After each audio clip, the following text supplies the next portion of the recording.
And we are live. So, welcome to the 12th episode of the BusyBee Boxing Podcast. Here to bring you boxing news, views, and banter. This show's been a long time coming. We haven't done a show in months. So, the guys kind of got together and said, look, we need to get one done ASAP, considering there's so much going on in the world of boxing. So here we are today. Usual suspects on. We've got myself, Ao, Idris, and Mike here to cover the topics.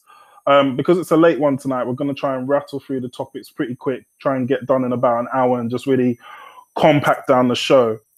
Before I get started and go into detail on what we're going to cover, please support the channel and give us extra visibility by liking the content, sharing the content, and subscribing to the YouTube channel. Also, if you can follow us on Twitter at BusyBee Boxing and on our Instagram page if you like your boxing content and banter at BusyBee Boxing as well. So without further ado, we're going to get into stuff. Firstly, we're going to cover the Canelo GGG fight from the weekend. Just have a look at that, review the fight.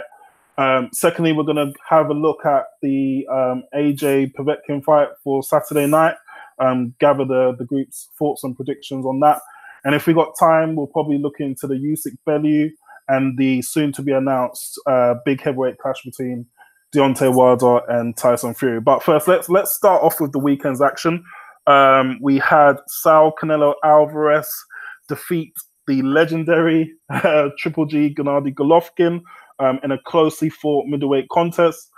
Canelo's the new champion. Obviously, they had the first fight, which was a controversial draw, but now Canelo's obviously the middleweight champion after winning the verdict on Saturday. So I'm going to pass over to you, Ao. Just wanted to really get your thoughts on the fight, how you scored it, and if you think there should be a third match, or if you would like to see some different fights in the middleweight division.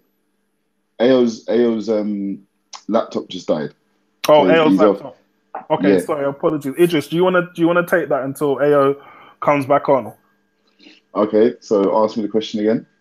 So I just wanted to get your thoughts on the fight, how you scored it, how you saw the fight, if you think the verdict was correct this time around, and if you really want to see the third fight. So do you want to see a trilogy, or do you want to see one of the other middleweight contenders, a Charlo, a Jacobs, a Derevchenko, a Billy Joe Saunders shot at Canelo? Okay, so can I just take a moment to just let everyone know I was the only one within this group that said Canelo would win. You were. So I do want to just put that one out there just to begin with. This second fight I thought was better than the first fight. Obviously, there's a lot of discrepancy as to what happened in the first fight. I still think Canelo won the first fight. I think he won this second fight, even though I think this second fight was a lot closer. I would not begrudge anyone who believes Canelo Triple G won, because I think it was so close. Even the judges, I mean, had the two of the judges giving Triple G the last round, it would have been 114 across the board. The only thing I will say about the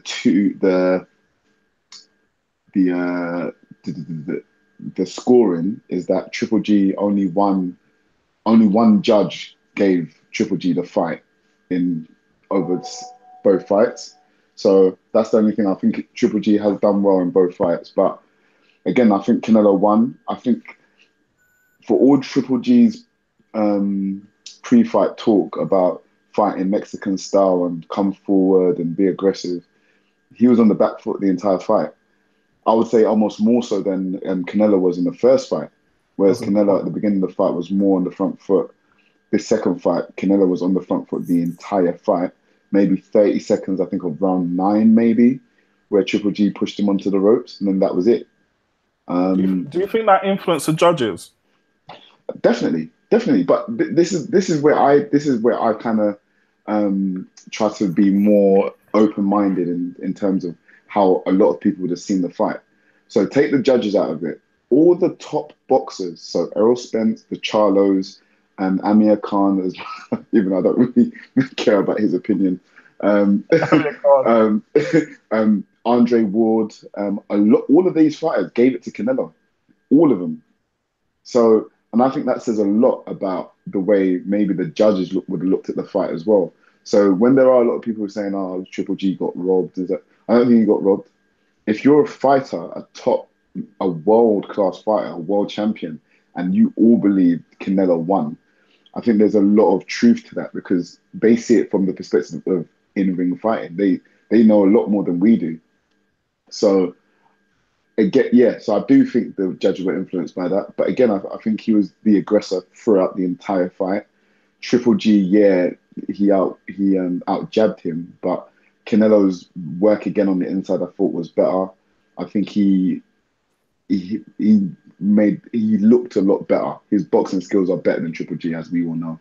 And like you even called it, Jason, Triple G is not the best fighter on the back foot, even though I thought his jab worked quite well in this fight. I think he just got outboxed and outmanned because he's the bigger guy and Canelo pushed him back. So yeah, that definitely seems a tactic, and shout out to Canelo's kind of corner and a kind of team preparing for the fight. It was definitely a tactic because I think what we learned from the Brook fight, although he kind of dismantled Brook in the end, Brook had its success when Golovkin was going backwards.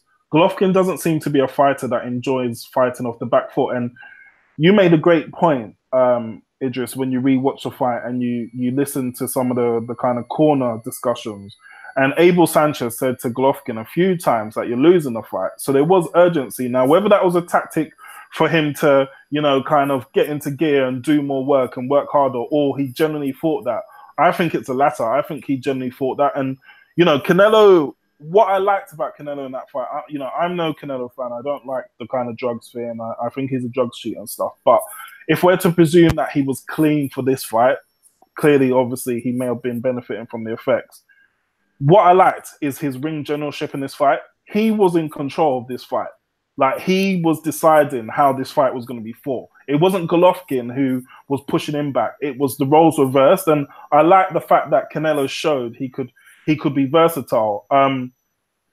Do you think that a lot of the kind of uproar, Idris, in this fight, around this is another robbery, was basically because Canelo's not too liked? The media obviously loved Triple G. Do you think it was more of that rather than the actual truth? Well, if you look at even in our group chat, this is the way people, before the fight started, everyone made their judgments. A lot of people who were probably Canelo fans, or a lot of people who were kind of on the fence and probably would have sided with Canelo, they went to Triple G based on the whole drugs thing. And within our own group, a lot of guys, I hope he knocks that drugs cheat's head off. I tried to be more objective just based on the simple fact that we don't know the facts. Yes, he's been caught on drugs. We know that as for a fact. And, he should have been banned for longer. But the reality is he didn't. And he was back. Triple G took that fight. So whether he was benefiting from the benefits or not, Triple G is a 36-year-old man who's undefeated, who's knocked out countless opponents. So he took the fight. He wanted the fight. He wanted that big money payday. So if Canelo was feeling the effects of it, there's nothing we can do about that anymore. What we have to then do is just look at the fight more objectively. And that's why I said, like, when I watched the fight the first time, obviously I was tired. I was, kind of half asleep watching it, but I was still like, engaged. Obviously going to bed, waking up and going, you know what, I'm fresh. I had something to eat. I feel good. I'm wide awake. Let me watch the fight again. And obviously those things, the things I even said, some of the hits, some of the punches, punches that you don't really clock at that time in the morning, I saw them better and I was like, oh, wow, I didn't see that happening. And I changed, and there was 1 or 2 rounds I actually swapped around and gave it the other way, just based on the fact that I watched it with fresher eyes. And then the stuff I heard in the corner, the Abel Sanchez stuff, it was, okay, oh, rah, I didn't know he said that. And he said a couple of things. But I think a lot of people sided with Triple G based on the fact that of the whole drugs thing. And we've had a discussion on this podcast about PEDs. You know how I feel about it. I don't believe there's any clean, I think, at the highest level of sport. And I'm talking about across most sports. I don't think there's many people who are really clean per se. And, Triple G decided to fight him and he lost. And I think he lost fair and square. What I didn't like, Idris, is the fact that post-fight Triple G left the ring. I didn't like that. I thought he's not a sportsman. He's not a good sportsman. Yeah, I didn't like that. You know, you've lost your unbeaten record. Suck it up. Do you know what I mean? Like, okay, that stat that you said that only one judge out of the 2 fights actually backed him to win, which is, you know, quite alarming. But you know, you didn't get the decision. Suck it up. You know, live to fight another day. Why are you running out the ring like a baby? The final question I have for you, Idris, is looking at the middleweight division. Actually, 2 questions. So, firstly, who do you want to see Canelo fight next? He's rumored to fight Lemieux. I personally don't want to fight that, but who would you like to see? I don't want to fight that. No, yeah, we don't want to see. Hell no. That's disgusting. If he fights him, I'm going to be upset. Yeah, that's a golden boy in-house pay-per-view. They, you know, cash the checks and collect all the money. But secondly, when you look back, if Golovkin says, I'm going to call it a day if he doesn't get the immediate rematch or another, you know, 3rd fight, when you look back at Golovkin's career, how highly do you rate him, looking at his resume and the guys he's actually beat? Obviously, it's not his fault that he hasn't, well, it's not perceived to be his fault that he hasn't got the fights, but how highly do you rate him when you look at his best wins and who he's fought? Sorry, it's just gone all fuzzy and... Hello? Can you hear me? Yeah, you've gone really low. So the question I had is, how highly do you rate Golovkin looking at his resume and the people that he's beaten? Below Canelo? Yeah. I think that's the first answer. I rate him below Canelo. I don't. He's a career. His career is not something I'm going to remember and go, oh my god, if Golovkin fought in this era. Do you know what I mean? I'm not going to look back on his career like that. I'm going to say he was a he was a very, very good fighter. I don't think he was the best boxer we've seen. I think there are easily, and this is across all weight divisions, easily 8 guys, I believe, in this era, and I'm going to take Mayweather out of that conversation as well, who I think were better fighters than him, better boxers, more entertaining, easily. So he's a very good fighter. Will probably be going to the Hall of Fame, but you know, I'm not gonna go. Oh, Golovkin's leaving the sport. What do we do now? Good fighter, you know, great career, made his money. See you later, sort of thing. Would I want to see would I want to see a trilogy? Either way, it would be if Triple G even won the next one, it'd be 2-1 Canelo. Canelo's better than him. It's done. And if he fights him again, it will be somewhere in the next 6 months to a year. He's older, slowing down. Canelo is in his physical prime. He might get knocked out, in my opinion, if they fought again, because he takes a lot. He takes a lot of flush punches. He does. So yeah, no, he's not the greatest middleweights. Talking about Canelo though, I do rate him highly. I would love to see him fight either a Billy Joe or a Charlo. Oh my god, I'm salivating, like thinking about it. My mouth's watering. I would love that fight. A Billy Joe or Jamal. It's Jamal, innit? It's Jamal. Yeah. Oh my god, that would be amazing. And Jamal's not. The way they smacked the pre-fight. Having said that, I'd love to see Billy Joe against Jamal as well. The talking, So yeah, that's what I'd like to see. Yeah, I agree, Idris. I think when you look at Golovkin's career, like for me, and like people probably know by now, I'm not a massive Triple G fan. I do respect the fighter, but when you look at the fights where he stepped up in his own division, where he's supposed to be number 1 elite in his own division, the Jacobs fight was pretty close. Some people said Jacobs won. The majority said Triple G won, but it was a close fight. Then you look at the 2 fights with Canelo. Like David Lemieux, for me, is not an elite fighter. We saw what Billy Joe done to him. For me, Billy Joe done a better job on David Lemieux than Golovkin did. So then you look at the 2 Canelo fights. Okay, we can argue he won the first one. Second one, for me, he lost. But you look at the job Mayweather done on Canelo, it was, just like a masterclass. So for me, for a guy who didn't move up, so he didn't go and fight Andre Ward for whatever reason, Ward maintains he ducked, and he didn't go down and fight Mayweather at a catchweight or Sergio Martinez at the time. You look at his resume and it's like his best win is like Danny Jacobs. Is that elite? I don't know. But anyway, Ayo, we lost you earlier, but same question to you really. It would be great to hear your thoughts on the fight, how you scored it, and what you make of the current middleweight division, who you want to see Canelo fight, and if you think Triple G should call it a day. Yeah. I scored the fight 7-5 to Triple G. I believe that Canelo had the better start. At one point I had Canelo up about, I think it was 4-1, but then sort of Triple G sort of came into the fight. It wasn't until about round 8, because Canelo was on the front foot the whole fight and Triple G was sort of like circling around, sort of lateral movement, circling the perimeter. And it wasn't until about round 8 that it was the first time he got Canelo on the ropes for the first time. And I think that might have been his undoing, because maybe, it depends on what the judges like. But I scored it 7-5. To be honest with you, it could have easily have gone 7-5 the other way. It was that close a fight. I mean, there were some rounds which was like, it depends what you like. Is it Coke or Pepsi? Do you know what I mean? I feel that, I feel that Canelo really, he did a good job. I mean, his punch selection was really, really good on the night. I mean, there was a couple of times that I believe he hurt Triple G, but there was a couple of times that I believe Triple G actually hurt him as well. Moving forward in regards to should Triple G retire, absolutely not.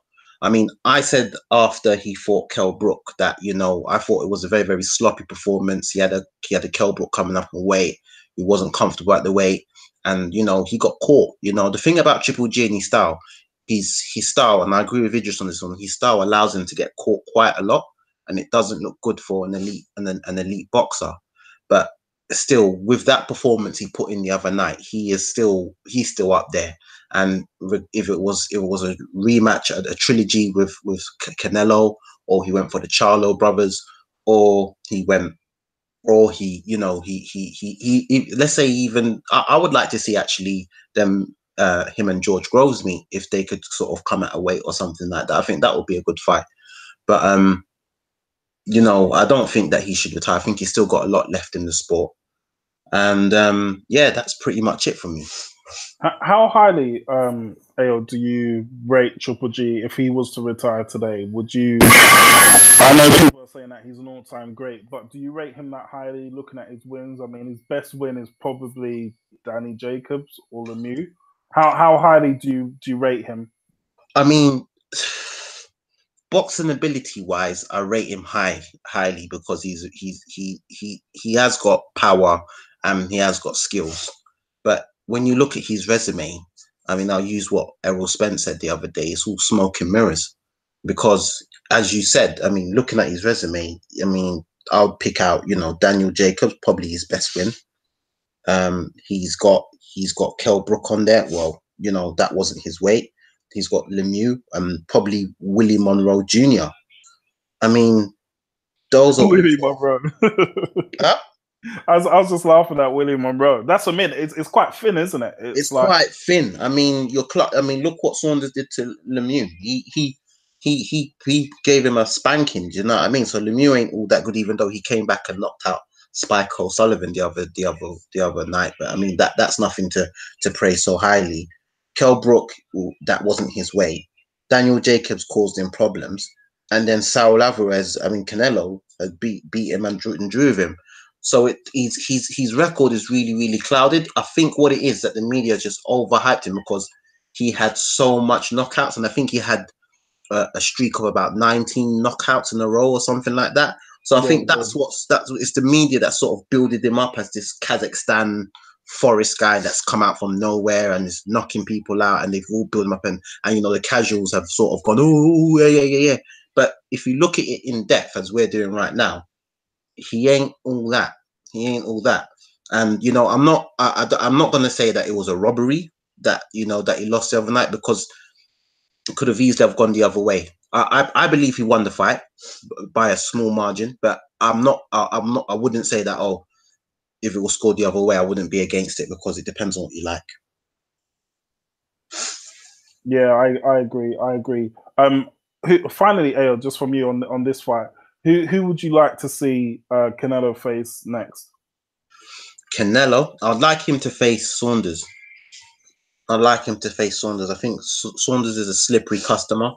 Again, he's undefeated as well. I mean, I remember his last fight. I saw him fight against Lemieux, and he completely, he battered him. And Lemieux's a dangerous fight because Lemieux's got a punch in him, and the way he dealt with him, like he was an amateur. That was quite impressive. I would like to see him fight. I would like to see him fight Saunders. Second option would be the Charlo brothers, but whatever really. I'm not too fussed. I hear you. On to Mike. Money Mike, I know you've been waiting patiently, mate. What's your thoughts on the fight? How did you score it? And what's your thoughts on Golovkin and where Canelo go from here? Well, I actually scored Triple G the win. The first 3 rounds I gave to Canelo.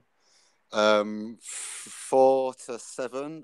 I'll say there was pretty much, not a lot in it.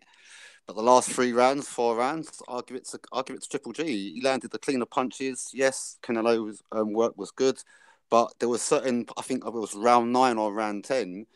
Triple G gave him some good combinations, and Alvarez was like staggering. And I'm sure, like even the commentators or even some of the people there were saying about that Alvarez needs a knockout to win. So I was a bit shocked when they give it to Canelo, to be honest. It was much better than the first fight. But yeah, going on to who I would want to see him fight next, I'd like to see him fight Charlo, man. I think that'd be a wicked scrap. I mean, Canelo's got the power, but he's just something else, man. The Charlos are just brilliant. They're good for boxing at the moment. With all this scandal of like drugs, but them two, they just want to fight. And I think him and Triple G will be a good fight, actually. If Triple G retires now, where do I rate him? I wouldn't say he's the greatest in his division. Yes, his resume is good. But again, you probably can count on maybe 1 or 2 defining fights. But obviously, as an amateur, he had a good amateur record. Professional, really good record. But I wouldn't say he wouldn't. If I was thinking of like Hall of Fame instantly, he wouldn't spring to my mind first choice. Yeah, and that's how I see it. I mean, you think about the legends of the middleweight division, like the Haglers and the Hearns, the Leonards and the Hearns. Yeah, and, he's not in that class. No, that's elite level. Exactly, and you think of people like Roy Jones and Bernard Hopkins, like he's like world class footballers. You've got your world class footballers, then you've got your next band down of like good footballers. I would put him in the good fighter, but not an elite fighter. Yeah, and I think that's evident in that when he stepped up. So when he stepped up to Jacobs and Canelo, the knockouts dried out. Like they just stopped. Okay, he dropped Jacobs. We know he's got power, but the kind of streak stopped, and the fights all of a sudden became razor thin and close. So no, I totally agree with that.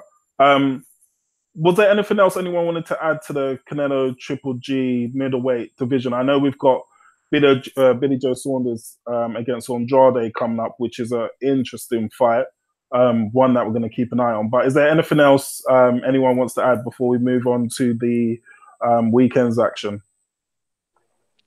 No, I think that's pretty much on Triple G and Canelo. Cool. So let's move on to the heavyweight clash. So we've got Anthony Joshua, obviously. Some say the best heavyweight out there, facing the Russian bear that is Alexander, formerly juiced up Povetkin. who's apparently is ranked number 3, the 3rd best heavyweight. Yeah, Parker was 3, then he lost, and now Povetkin's number 3. So, Mike, do you want to kick us off with this? Just like we haven't talked about the heavyweights for some time. Obviously, we haven't done a podcast for some time, but how do you see this fight going, considering, kind of what we know about Povetkin, his last performance against David Price, AJ's last performance against Joseph Parker, and, the form coming into the fight? Just to add, this evening, they had the public workout at the York Hall. It was extremely brief. I don't know if you guys caught it. Caught a bit of it. Yeah, it was literally like AJ came in the ring, threw like 20 punches, and then said it was too hot and left. I think he spent about like 10 minutes, like more time talking than he did actually doing yeah, pad work. It was just weird. Povetkin, I missed that bit, but yeah, he was wearing a t-shirt, so I'm guessing he's gonna come out of shape to the fight. But Mike, how do you see this fight going? AJ versus Povetkin. Well, at the moment, I think AJ will win, but I wouldn't be shocked if he lost. I do think Povetkin's capable of knocking AJ out, going on the basis of what Klitschko did to him.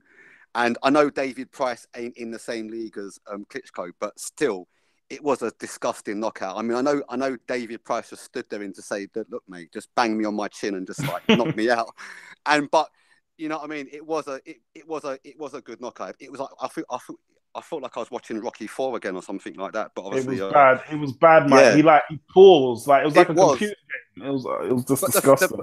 But the joke thing was, when he got knocked down the first time, he's there banging his fist on the floor like, why'd I just got knocked out? But then the joke thing was, he knew the punch from the first one, yeah, but he still stood there like his feet were cemented to the floor.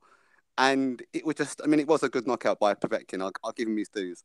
But yeah, like I said, I wouldn't be surprised if actually Povetkin beat him, AJ, on Saturday. It's not going to be a gimme, but I think this is going to be probably his hardest fight with Klitschko. But I still expect AJ to win. And AJ, reading what I've read at work and seeing what I've seen in the clips, is going in there to do a job. So it seems like the 12 rounds against Parker, it seems like people are jumping on the bandwagon saying about, oh yeah, is he going to go back to his knockout ways and etc. etc. So, and judging what I've seen a bit of behind the ropes and stuff like that, I think he's going out to put on a good show. So I could see actually AJ knocking him out inside 8. But like I said, I wouldn't be surprised if Povetkin actually won. Inside 8, that's a good prediction. Idris, what's your thoughts on this fight, mate?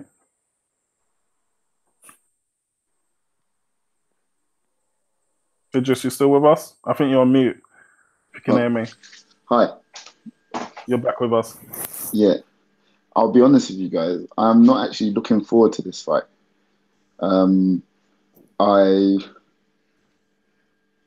I think watching Povetkin against David Price, there's nothing really exciting about him. I think he's got power and he's got the capabilities to hurt AJ and possibly stop AJ.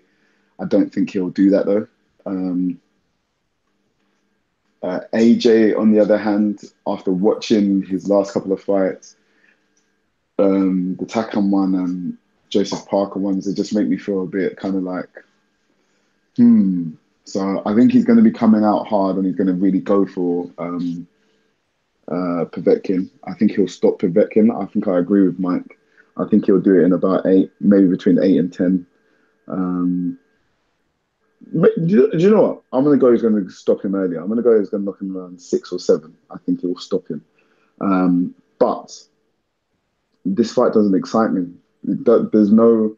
Knowing that there's a potential fight out there with Wilder or even Fury, I just want this fight to be over, just so that we can kind of move on. So I think AJ will beat him. Povetkin will put up a good fight for about 3-4 rounds. He'll probably feel AJ's power and go, you know what, I don't think I really want to get into that. And then he'll probably get stopped in around 6 or 7. Yeah, I agree with that. And do you know what? So, in the build-up to this fight, I think they've been struggling to sell tickets, and I kind of gauge this because about 4 weeks ago, I was listening to the radio, and there was adverts of like, oh, buy AJ versus Povetkin tickets still available, and I was like, that's strange. You don't normally get that for an AJ fight at Wembley. Normally they sell out within like, a couple of hours, and then I went into my local train station and there was a StubHub billboard saying AJ Povetkin, buy the tickets. And I was like, fuck me, like it's a bit desperate. Like you don't normally see this. And then like even a couple of days ago, there was still radio adverts saying get AJ Povetkin tickets. And there's been rumors that on Fight Night they're probably going to look to give away some free tickets. People are saying that they can't sell them on secondary markets. And as well, there was a government clampdown on like companies like StubHub who are basically, kind of ripping off fans by selling, tickets like 3 or 4 times worth their market value. So I think that plus the fact that, to your point, Wilder and Fury has just completely overshadowed this fight. It's just like crazy. I think the interest in the fight is not that high. It's not as exciting as it could have been. Povetkin doesn't bring any excitement. And when you watch the Povetkin David Price fight, let's be honest. When you saw Povetkin get in the ring against David Price, I think we all knew, we kind of all felt that Povetkin would beat him. I didn't think it would be that emphatic. But when you saw Povetkin and the commentators were talking about a potential fight between Povetkin and AJ, I went, no way. I said, that's rubbish. That was during the David Price Povetkin fight. I went, the commentators are talking about him potentially fighting AJ. And I was thinking, that's rubbish. I don't want to watch that. Yeah. Don't do that. I made my decision that night. And this build-up, I've watched a bit in here and there of the build-up. And I'm like, I'm not excited whatsoever. Povetkin's boring as well. He doesn't have anything to say. AJ is quiet himself. So he's not really hyping up anything. So the build-up has been very boring, very static. AJ will do a job on him. I don't think AJ will look amazing. I don't think you can really look amazing against Povetkin. And he'll get the job done and we'll move on. But I'm definitely not buying pay-per-view. I'm just, no way. It is what it is. I mean, I'll tell you what would excite me is if Povetkin won the fight by stoppage or points. I'll be like, oh my God, I need to go and watch this fight. What the hell happened? But other than that, I expect that he just dismiss him. So it's whatever. Let's move on. Let's move on. And I agree, Idris. I think your voice is like the voice of the people, and I think that's probably why part of the reason why the tickets are not selling. Like people are just like, even the casual fans who are like fucking on AJ's nuts. Do you know what I mean? Like I think even they're kind of sensing that this is a bit of a bullshit fight. And to your point, they were talking about Povetkin when he was in the ring with Price. So clearly Eddie Hearns had this cooking way before the Wilder negotiations. Exactly. But that's one for another day. Ayo, what's your thoughts on it? Are you excited for this fight? Are you up for this fight? How do you see it going? Excited for the fight?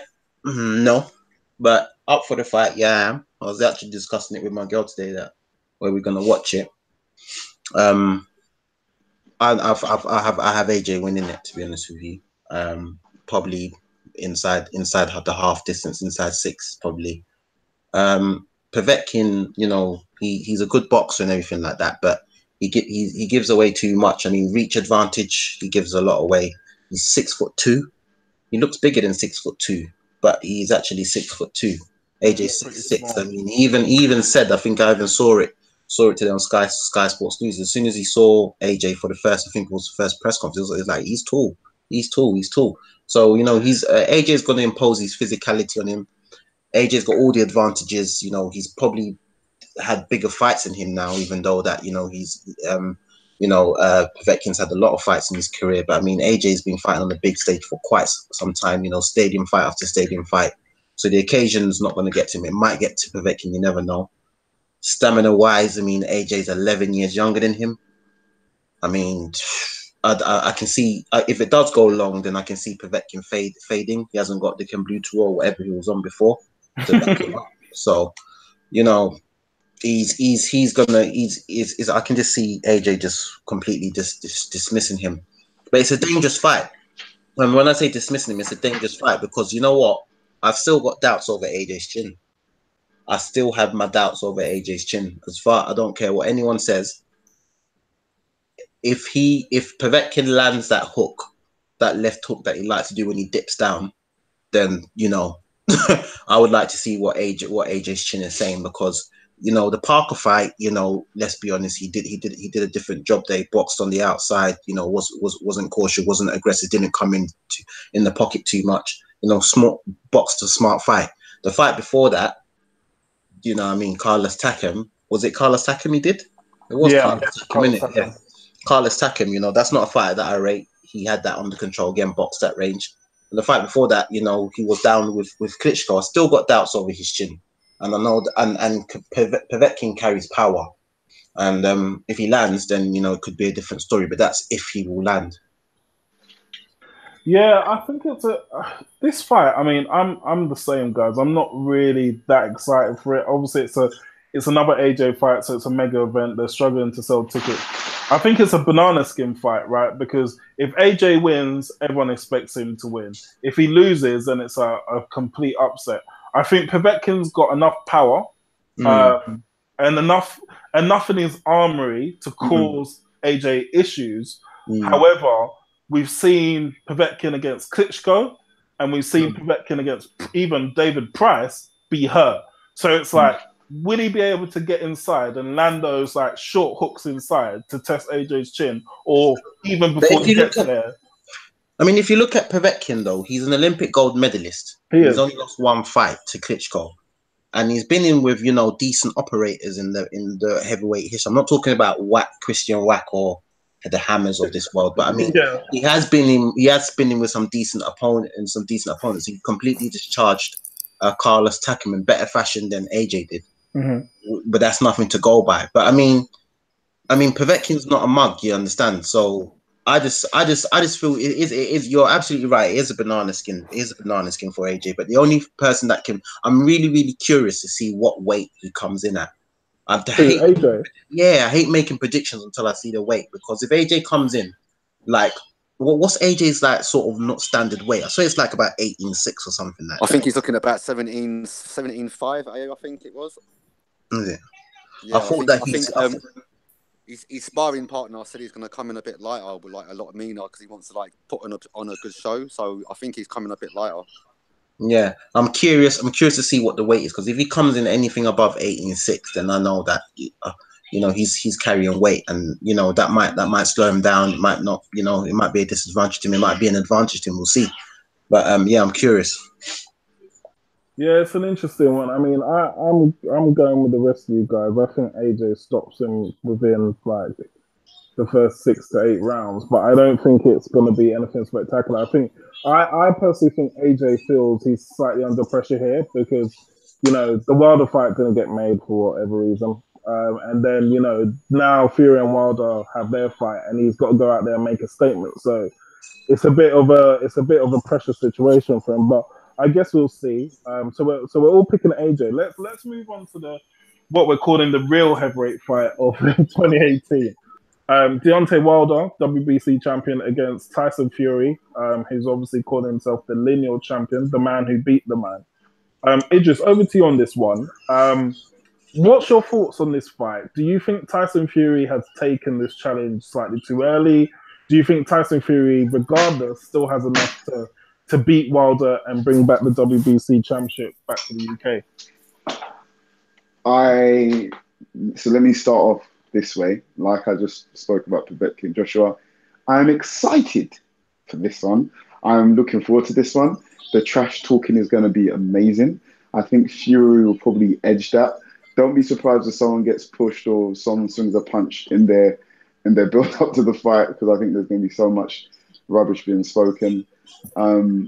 I feel if Fury was fighting Wilder in maybe 2 fights time, he'd have enough to come back and just outbox Wilder and keep away from that right hand, that equalizer, and possibly outpoint him and take the belt. However, I do think Fury hasn't looked great at all in his last 2 fights. He has not looked good whatsoever. And even if he's 10% better, that won't be enough to beat Wilder. I think Wilder's got too much is too athletic, and he's got too much in that right hand to just not land in 12 rounds.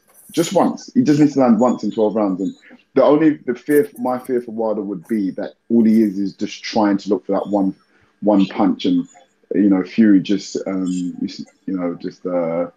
diffuses him throughout the fight. What I will say is I do think it's going to be similar to the Ortiz fight, where Fury will probably be winning on points, and then Wilder will probably just catch him. And I think if Wilder catches Fury, you're probably going to see one of the most fantastic and disgusting knockouts ever. because I think he will come with hell fire for Fury. This fight has been a few years in the making now. So yeah, I mean, I back Wilder, but Fury, he can be unknown. He's so awkward. But yeah, I'm gonna back Wilder. I think it's too early for Fury. Do you think? How do you think Wilder wins this fight? Do you think literally he just relies on the fact that he's been active? He just imposes himself physically on him and just because we know Fury hasn't got the power to knock out. He's got obviously a punch. He's a heavyweight, but in theory, he hasn't got the power to knock out or cause major issues to Wilder. The way that Luis Ortiz caused issues. Do you think Wilder just literally just walks through him, just stalks him down, and then just looks for the right hand, tries to time him, or how do you see him winning this fight? I think it'd be a mistake if he tries to walk through Fury, because I think Fury is the better boxer of the two. I think we said this before. I think we have to give Wilder more credit in terms of his boxing ability, because he's so awkward and he's so gangly. He doesn't seem like his fundamentals are sound. We don't give him enough ratings or respect as to how good he is as a boxer, and he probably is better than what I mean, some of the guys he's beaten, don't get me wrong, they're not the best guys in the world, but he's beaten some decent guys, and he can fight. He can fight, and I do think if it goes 12 rounds, though, I think if it's 12 rounds of Fury just kind of running away and just trying to pot shot him, Fury might get the points. But on the other hand, at the same time, I think Fury won't be able to last a strong 12 rounds if it did go to points as well. I think if Wilder didn't knock him out, Wilder could still outpoint him, just for the simple fact he can outwork Fury. As we all know, Fury isn't necessarily a massive doesn't have a massive output of punches. But I think he'll just catch Fury. I don't know what round it will be. I think it will be, between 6 and 10. I think he'll just catch Fury and he'll get him out of there. He'll get him out of there in a dirty way. I think that's why I'm so excited, because that's what I want to see. I just want to see, because I'm not a Fury fan. I don't like his boxing style. It's not entertaining to me. I love the build up to his fight. I think the talking and all that's great. The clowning he does, I think that's all great, and I think it's good for the sport. But as a fighter, and there's nothing, he doesn't make me go, oh my God, I really want to watch this Fury fight. No, I don't want to do that. But I do love watching Wilder, and I really want Wilder to win, just because I think that sets up a Wilder AJ fight. But yeah, I think Fury loses, and I think Wilder knocks him out, man. Knocks him out badly. Interesting. Money Mike, what's your thoughts on this potential fight? We're expecting the announcement either obviously on AJ Fight Week, typical Frank Warren style, to kind of trump the AJ fight, or next Monday apparently, with the press conferences to kick off shortly. So what's your thoughts on the fight, Money Mike? You're on mute if you can hear us. Can you hear me now? Yeah, we can hear you. Yeah, I'm going to make this very sharp and very short. First of all, I don't rate Tyson Fury. Do I think this fight's come too soon? Hell yes. But to be honest, I don't really think if Tyson Fury had another 4 warm-up fights, I just don't see him beating Wilder. I see Wilder coming with hell, everything. I think Tyson Fury is going to know exactly, he's going to find out what Bomb Squad's all about, man. Because them bombs that Wilder carries, mate, they're lethal. Yes, I agree with Idris. He is actually a better boxer than what people give him credit for. I mean, I didn't really rate Wilder. I rated him, but he wasn't like, okay, yeah, he's good. But he did do a number on Ortiz. And Ortiz, there's quite a few fighters that dodged Ortiz, and that man could punch. And there was a few times in that fight that the bell saved Wilder, because his leg looked like he was gone. But he survived it, and he's always got that punch. As Prince Nazim said, as long as you carry that punch power, you've always got a chance in the fight. And Wilder proved that, because I had Ortiz to win that, and he just landed them bombs, man, and took Ortiz out. So, no, I see Wilder ending Fury within 6 rounds. I think he's just going to go hell for leather, come out, all guns blazing. I think the build-up and the press conference is probably going to be more better than the fight. because them two are both jokers. They both like to have the last word. They both get in each other's face. And I'm actually going to do a bet on one of them to throw a punch in the build-up at the conferences. I'm actually going to see what odds the bookies give me. I'm actually going to do a bet on it because obviously being Money Mike, you know. So I'm actually going to inquire about that. Yeah, so I really hope that, and then once that happens, there's no more excuses. AJ's dealt with his mandatories. He's dealt with the people that the sanctions are putting in front of him. Wilder's dealt with every other contender. All roads lead to Joshua, AJ, April next year, Wembley Stadium. Unification. No more excuses. Fuck politics. Everyone wants to see a unified heavyweight champion, the first time ever in history. Both men have got both belts. They both say they want to get the fight on. There's no excuses. AJ's got the date already penciled in for Wembley next year, April. It's got to be AJ Wilder. All roads into Wembley. That was short and sweet, Money Mike. Thanks for that. Ayo, what's your thoughts on this potential fight? Can you hear me, guys? Yeah, we can hear you. I'm going against the grain. I'm sorry. I'm going against the grain, but I reckon when the fight happens, I reckon Fury wins. Jeez. I'm sorry, but my reason is this year. Who has Wilder fought? That old question still pops up to me. And I look at his boxing rec, and besides Luis Ortiz and Bermain Stavern, he hasn't fought. And okay, give him Eric Molina. He hasn't fought nobody. Zero. Nobody. In his last fight against Luis Ortiz almost had him at the end of, I think it was round 7 or 6 or one of the two. He was on wobbly legs, got saved by the bell. Mike, can I stop you there, please? Mike, can I please stop you there, please? Is that right? Go on. The only reason why I'm saying that, stopping you, is because of what you said about Golovkin. And it's the same argument, but you're reversing it now. You're not rating Wilder because he hasn't fought anyone. And even you said you only named 2 people that Golovkin's fought. And yet you rate Golovkin highly. Can I finish my point? Go on. Apologies. Right. I'll finish my point. Now, the difference is that I said I don't rate Golovkin's resume, but Golovkin, as a fighter, I believe he has skills. You understand? He has got skills. I still see the technical deficiencies within Wilder's game. And then against an elite boxer, which he hasn't fought yet, he'll get found out. Ortiz. Honest to God, Fury is probably the biggest heavyweight physically out there. The tallest and the longest reach. Are you trying to tell me I can't make a case for Fury just to stick behind the jab and out-jab him all night, being that he's a technical boxer? Make the fight boring, stay away from the right hand after just out-jab him all night and basically do what he did to Klitschko. Is that not possible? Of course it's possible. I understand that Fury's been on a layoff and everything like that, but the last 2 fights he's fought, yeah, the first one terrible, last one was a slight improvement. He's on an upward trajectory. And he's been there. Do you understand? I personally feel that Fury could do it. I don't rate Wilder. I'm sorry. I don't rate him.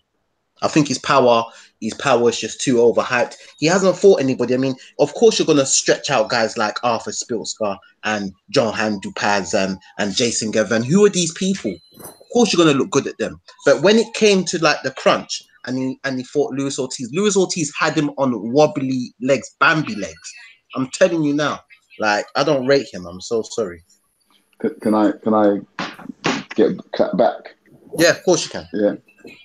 Personally, I think Ortiz is a better boxer than Fury. You talk about the height and size of Fury. Fair enough. That's a fair point. They're practically the same height. Wilder has a lot more what's called power than Fury. Then you're talking about him, what he done against Klitschko. Fair enough. He's a lot quicker than Klitschko.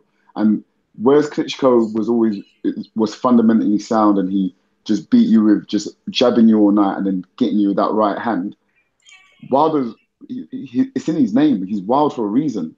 He's not fundamental. He's not orthodox the way we're used to. And he's knocked out 40 guys. And we talk about, and you had it in your thing, Jason, the video clip that you put in the group. He knocked out he knocked out Stavern with his hands up. Man was protected and he got knocked out. And this was a man who was who's a good fighter, who would say is definitely top 15 in the world. Stefan. And when he fought him. So I don't disagree with you in terms of Fury could outbox him and win it in that case. But like I said earlier, I do think he'd need a couple more fights because he hasn't looked good, and he hasn't looked good against poor opposition. Do you know what I mean? At least at that level of opposition, if AJ fought any of those guys, or if Wilder fought any of those guys are done in one round. It's not even, we're not even questioning it. One round that those fights are done. Just one point. I just don't see Fury lasting 12 rounds with Wilder. I just don't see it. I don't think he can keep him off long enough. And like I said, I think Wilder's just going to start too fast. He's going to know that Tyson Fury is probably a better technical boxer than him, with a better feet work, because obviously, Wilder ain't the best on his feet. But I just think he's just going to go out there and we just want to get him out the road. I think he's just personally analysing him from a technical way. Wilder likes to do one thing which is really, really bad. He splits his feet and then he throws this big bomb, and then when it misses, it leaves them off balance and really exposed. And I'm telling you now, against a top level opposition who can slip and dodge and will obviously study that, bruv, they will pick him off. They will get knocked out. Yeah, I mean, Fury is technically a good boxer, but I just don't think Fury. And Wilder for me, he's just not a technically good boxer. And personally, to me, I don't rate his resume. Those are my two main reasons as to why I don't rate him. I don't rate him. Can I say something? Can I go a bit against the? Yeah, of course. No, getting off the topic, but all of us, we're obviously, we love boxing. We all watch boxing. I'm sure we've all boxed. And yes or no, every time we go to a boxing gym or whenever we see boxers, we kind of understand the fundamentals as to what boxers should do, right? Do we all agree on that? Yeah. Yeah. However, there's always someone within a sport, within an era, who comes and changes our perception as to how things are done. The example I'll give is, I'll just say Usain Bolt being 6'5", the tallest sprinter of all time. Sprinters were always meant to be short and stocky, muscular and powerful. Bang, that's how a sprinter should be, and that's how you'll get the fastest guys in the world. Usain Bolt's come along, he's changed all that. It's different. Let's even go before that. Still using athletics.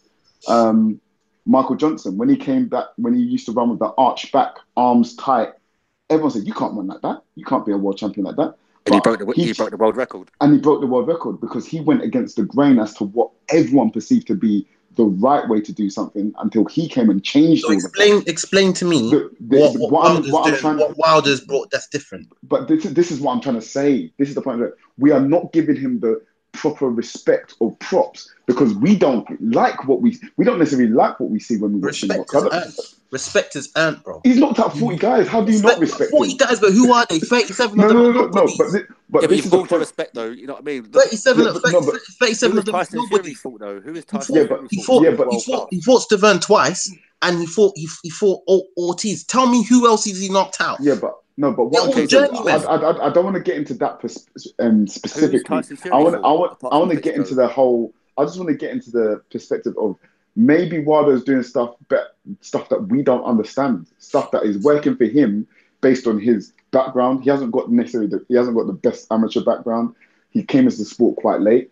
He's been able to adapt it. Remember, this is a grown man knocking out other grown men who have been boxing for years. He just went and beat a Cuban master class boxer who's got over 300 amateur fights.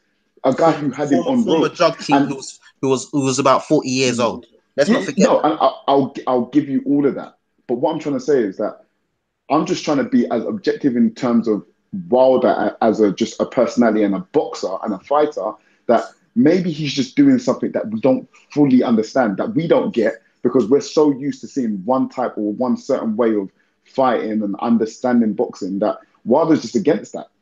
Come on. Look, when he fights, I'm thinking, what are you doing? Like the left hand is down, he's just trying to strike with the right, but he's able to slip punches, and he's able to take guys out. And let's be honest, he's been knocked down and he's got up and he's knocked guys out.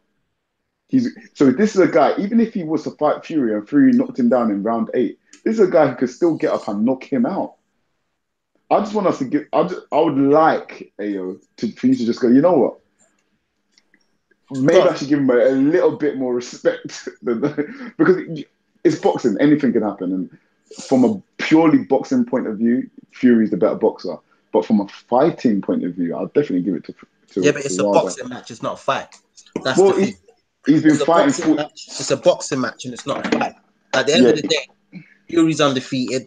He's undefeated. At the end of the day, Fury is right to say that he's the lineal champion because he was the man who opened up the heavyweight division. Because if I remember correctly, the heavyweight division was one of the most boring divisions because of the Klitschko brothers and all of that, and it all got opened up because of Fury. Yes, he got himself a little drugs ban and everything like that, but he's come back. He's lost a hell of a lot of weight. He's put the work in, and as far as I'm concerned, you know, if you're talking about the fundamentals of boxing, splitting your feet and leaving yourself off balance after throwing a hot haymaker, that is not good technically. I've seen it so many times, and I'm thinking that, you know what? When he does that, he's ready to eat a nice uppercut or a left hook. His jaw is hanging there, but he hasn't come up against elite fighters who recognize these officials or hasn't got the ability to actually do that. So, you know, his resume is clouded. It's another smoke and mirrors resume. The only reason why you're getting all in a twist about Wilder is because he when he does knock out somebody, it's usually concussive, and that's what us as boxing fans like. You know, those concussive knockouts, people shaking on the floor, leaving the ring on a stretcher, and all that kind of stuff, smelling salts. As far as I'm concerned, that's what it is. Jason let me ask you one quick question. Do you think that the Klitschko that fought AJ would have beat Tyson Fury that night 2 years ago in Dusseldorf? The Klitschko that fought Fury? No, the Klitschko that fought AJ. Do you think if that Klitschko fought Fury in Dusseldorf when Fury became heavyweight champion, do you think that Fury would have beat that Klitschko that fought AJ?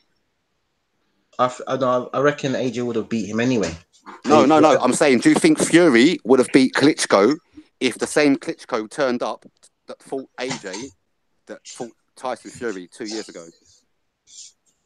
I reckon AJ beats Klitschko any day of the week. Whatever time. No, what I'm saying is, when Tyson Fury beat Klitschko 2 years ago, yeah? Yeah. You see how poor Klitschko was that night, yep?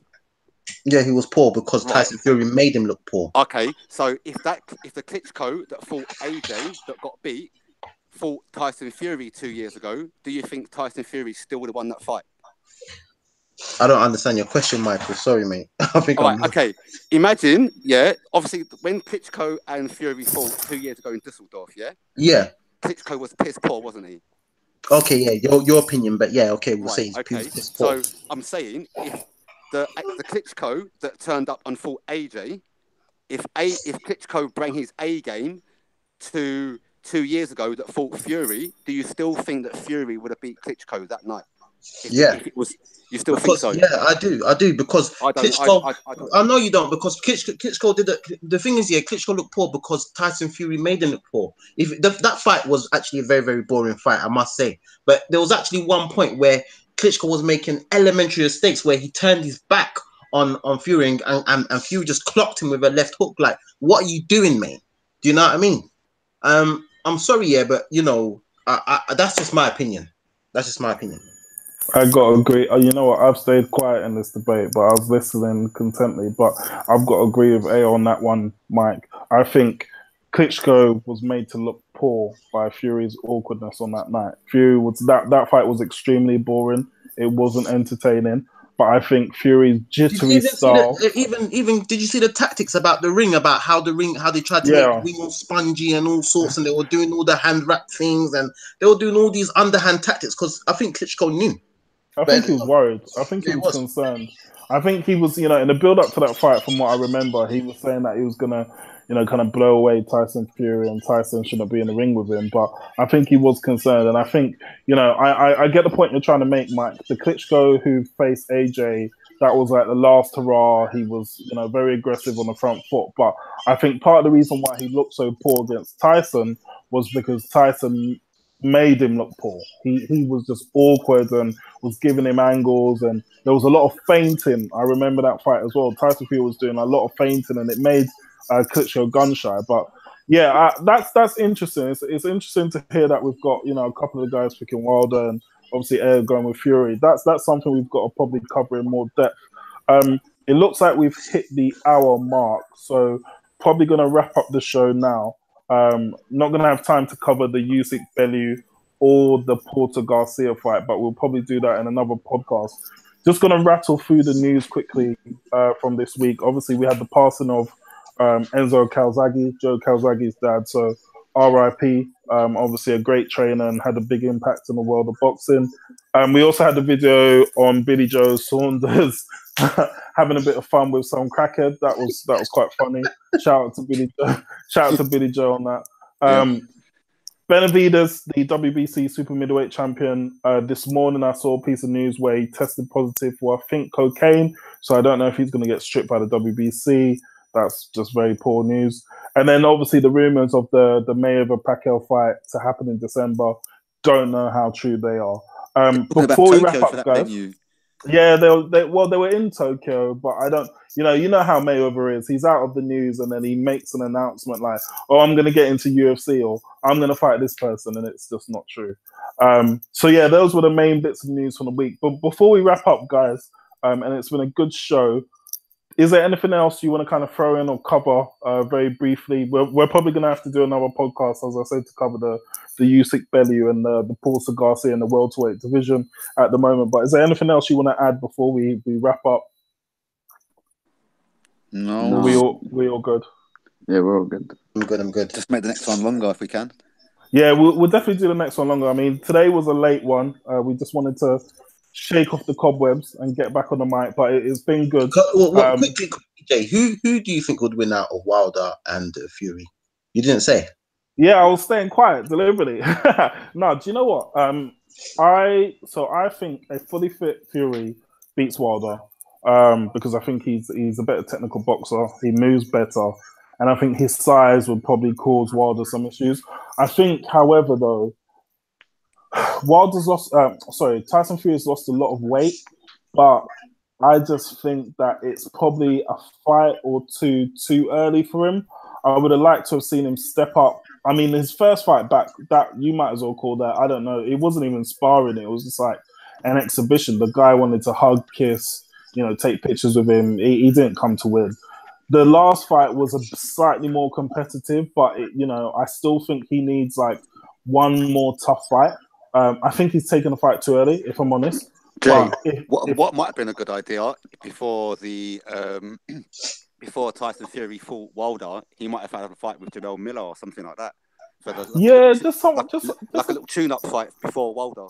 Yeah, just someone more intense, someone who's gonna, test him in firstly be more, a big puncher. So a puncher, but someone who's gonna be more aggressive, who's gonna keep him on his toes, because his last two opponents, Tyson Fury is known going into the fight that they're not going to be able to trouble him from a power perspective, from a boxing IQ perspective. So, you don't have that nervous energy as such, because the opponent even a Dillian White. Yeah, I probably wouldn't have gone with Dillian White, but I would have picked someone who's slightly more aggressive than his last opponent. And I just think the timing is not quite right for Tyson. However, don't bet against him to be able to pull it off, because if him and his trainer can come up with a game plan, which we know it will be fight off the back foot, come with angles, bamboozle Wilder, and try and get a points decision out in Las Vegas, Fury's the man who can put it off. You can't bet against him. But I just think, for me, this fight's probably one or two fights too early. Wilder's the active fighter. He's a fighter with form going into this. I just think Wilder will probably stop him late, but that's just my thoughts. So that's it, really. I guess, does anyone else want to kind of chuck in anything before we sign off tonight? No, all good. All good. Good, cool. So, thank you, everyone, for listening. We will be back more consistently moving forward. There will be a new date shortly to be announced for a regular podcast. Probably be once or twice a month if you're lucky. But please support our channel by subscribing to the YouTube channel, following us on Twitter at BusyBee Boxing, and following us on Instagram for boxing content at BusyBee Boxing out. BusyBeeBoxing.com. We're out. Thank you. Laters. Bye-bye. Yeah. Bye.